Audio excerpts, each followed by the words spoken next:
Le Palais Garnier, joyau architectural du XIXe siècle, est l'un des bâtiments les plus célèbres de Paris, attirant chaque année des milliers de visiteurs. Mais sous ses dorures et ses chandeliers en cristal, une histoire étrange et terrifiante se cache. Le fantôme de l'Opéra, ce mystérieux personnage qui entrait les couloirs de ce monument, ne fait pas seulement partie de la légende. Cette histoire, entre mythe et réalité, plonge dans un univers où les ténèbres et la musique s'entrelacent dans un ballet macabre. Et si vous aimez ce genre de contenu, laissez un like et abonnez-vous.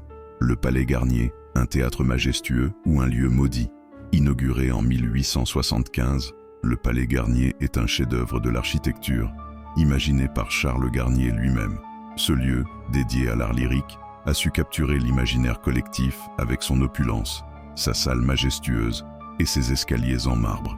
Pourtant, derrière cette magnificence, il est également réputé pour être le théâtre d'événements énigmatiques qui défient la logique.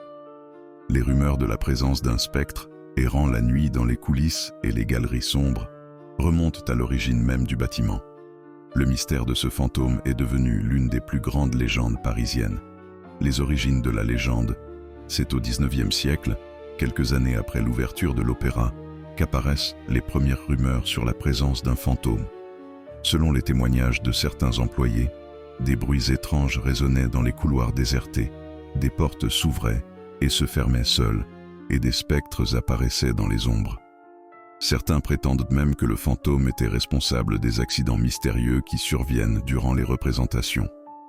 Une des histoires les plus célèbres est celle d'un chandelier qui se serait détaché de son support et aurait failli tuer des spectateurs, un événement que beaucoup attribuent à la colère de ce fantôme invisible. L'apparition du fantôme dans la culture populaire, ce n'est qu'en 1910, lorsque l'écrivain Gaston Leroux publie son roman Le fantôme de l'Opéra, que la légende prend véritablement une forme définitive. Dans son livre, il raconte l'histoire d'un génie musical défiguré, vivant dans les dessous de l'Opéra Garnier. Cette histoire, d'abord romancée, est inspirée de faits réels, comme les rumeurs de disparition et d'événements étranges qui entouraient le bâtiment. Ce roman donnera naissance à des dizaines d'adaptations, notamment au cinéma, avec la célèbre version de 1925, mettant en lumière le côté tragique et effrayant de ce personnage fantomatique. La réalité derrière la légende. Si l'on se penche sur les témoignages des personnes ayant travaillé au Palais Garnier au fil des ans, l'idée d'un fantôme qui hante l'opéra semble se baser sur des événements bien réels.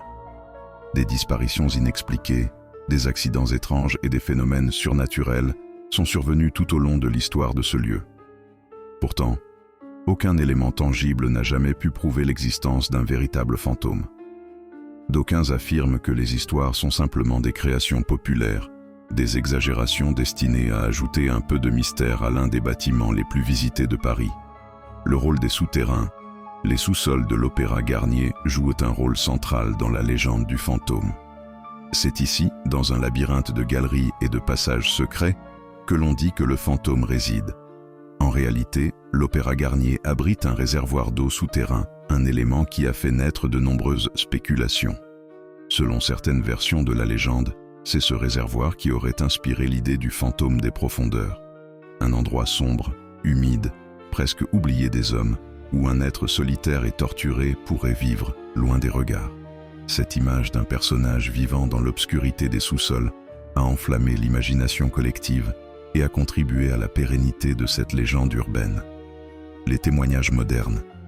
Certains affirment encore entendre des bruits de pas ou de musique venant de l'intérieur de l'opéra, la nuit, lorsque tout est calme. Des employés et des visiteurs ont raconté avoir vu des silhouettes effrayantes se faufiler dans les couloirs sombres ou apercevoir une figure en tenue d'époque se tenir près du balcon. Bien que ces témoignages n'aient jamais été vérifiés, ils ajoutent une aura de mystère autour du Palais Garnier. Certains estiment que le fantôme pourrait être celui d'un ancien employé, une victime d'un accident tragique ou même d'un amour contrarié. D'autres pensent que l'âme de l'artiste défiguré, inspiré par la légende, n'a jamais trouvé la paix.